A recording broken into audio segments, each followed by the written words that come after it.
Merci Léon Zitrone. Eh bien, nous allons maintenant enchaîner le programme avec des choses, je crois, très gaies, très brillantes. On nous a demandé du brillant ce soir. C'est bien difficile. On va essayer de le faire bien longtemps après. Mais il suffira de donner le nom d'une émission. Cette émission, je crois que nous l'avons bien connue. Elle sera aujourd'hui celle d'aujourd'hui. Ce sera la piste aux étoiles. Et cette piste aux étoiles, par définition, est brillante, elle étincelle.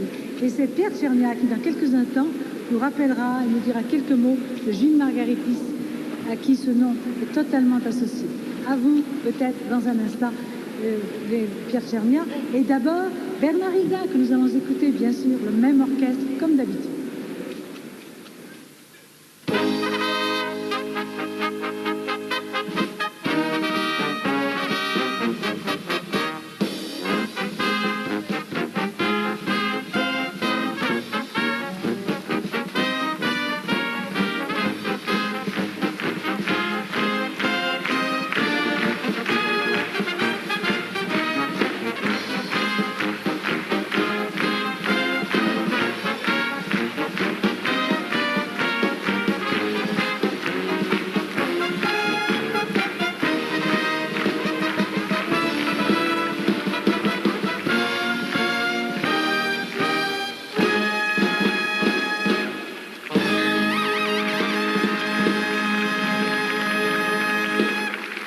Gilles Margaritis, qui avait été dans cette jeune télévision le Méliès.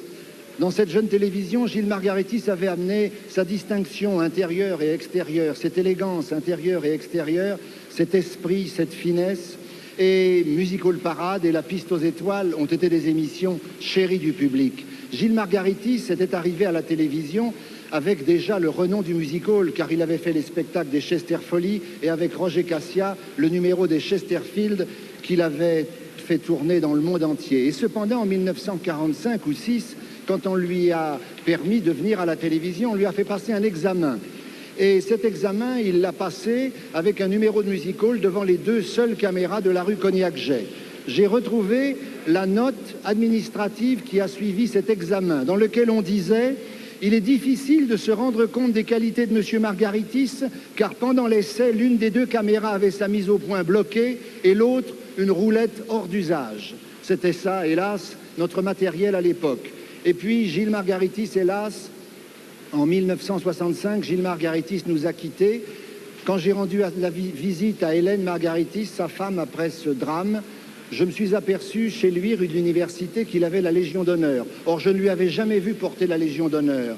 Et je me suis souvenu que dans son bureau, il y avait sur un mur cette inscription qui était une loi de la République française et une loi extraite du journal officiel du 13 octobre 1875.